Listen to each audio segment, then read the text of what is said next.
Որովհետև Աստծո բարկությունը երկնքից հայտնվում է մարդկանց ամեն ամբարշտության եւ անիրավության վրա, որ ճշմարտությունը ճնշում են անիրավությամբ, որովհետև ինչ որ կարելի է իմանալ Աստծո մասին, նրանց հայտնի է, քանի որ Աստված նրանց հայտնեց։ Աշխարհի ստեղծումից ի վեր նրա երևույթ առանձնահատկությունը, նրա մշտնջենական զորությունը ու աստվածությունը տեսանելի են ստեղծվածների միջոցով, արդ նրանք որևէ արդարացում չունեն, քանի որ Աստծուն ճանաչելով նրան որպես Աստծո չփառավորեցին կամ գոհություն չհայտնեցին,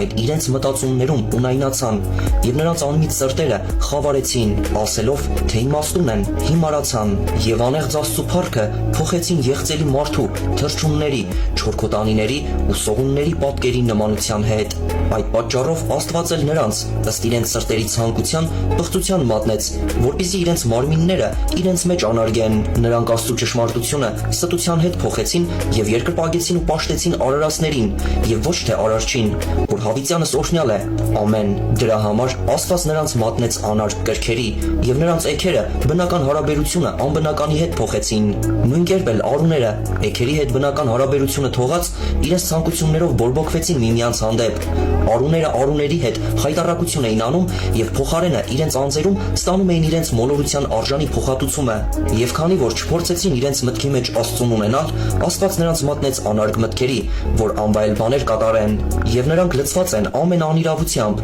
օրնկությամբ, անզգամությամբ, ագահությամբ, չարությամբ, լի նախանձով, մարդասպանությամբ, կռվով, նենգությամբ, չարբարքով, չարախոսներ, բամբասողներ, աստվածատյացներ, անարգողներ, ամբարտավաններ, գորոզներ, չար բաներ հնարողներ, ծնողներին չհնազանդվողներ, անմիտներ, ուխտադրուժներ, անգութներ, անհաշտներ, անողորմներ։ Նրանք իմանալով Աստծո արդար դատաստանը, որ այդպիսի բաներ կատարողները մահվան են արժանի, ոչ միայն անում են այս բաները, այլ անողներին էլ հավանություն են տալիս։